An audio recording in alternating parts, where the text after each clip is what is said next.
বাংলাদেশ কি industrial revolution 4.0 এর জন্য প্রস্তুত? হ্যাঁ, বাংলাদেশ ইন্ডাস্ট্রিয়াল রেভলিউশন 4.0 এর সুবিধা নেওয়ার জন্য ভালো অবস্থানে আছে। এটি একটি ক্রমবর্ধমান উৎপাদন ভিত্তি, দক্ষ জনশক্তি এবং একটি সৃজনশীল উদ্যোক্তা শ্রেণী রয়েছে। অন্যদিকে অটোমেশনের স্তর এখনও দুর্বল।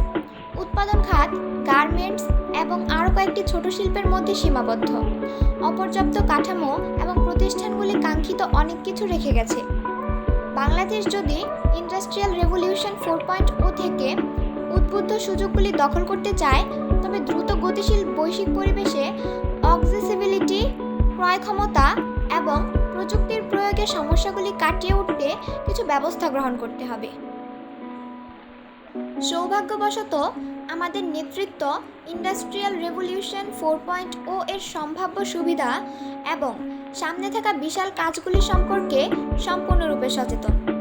পরিকল্পনা মন্ত্রী ব্যবসায়ী নেতাদের এক সমাবেশে আশ্বস্ত করেন যে বাংলাদেশ ইন্ডাস্ট্রিয়াল রেভলিউশন 4.0 প্রতিক্রিয়াশীল করার জন্য একটি জাতীয় কৌশল প্রণয়ন ও বাস্তবায়নে সরকার পূর্ণ সহায়তা প্রদান করবে।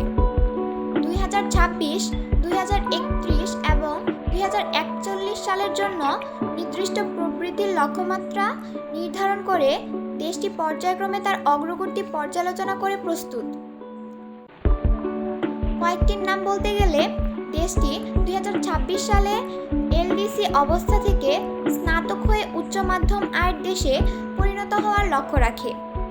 UMIC 2031 সালের মধ্যে এবং 2041 সালের মধ্যে উচ্চ আয়ের দেশের মর্যাদা অর্জন করতে হবে। উপরন্তু জাতিসংঘের টেকসই উন্নয়ন লক্ষ্য SDGs এর অধীনে 2030 সালের মধ্যে 14টি উন্নয়ন লক্ষ্যমাত্রা অর্জন করা হবে।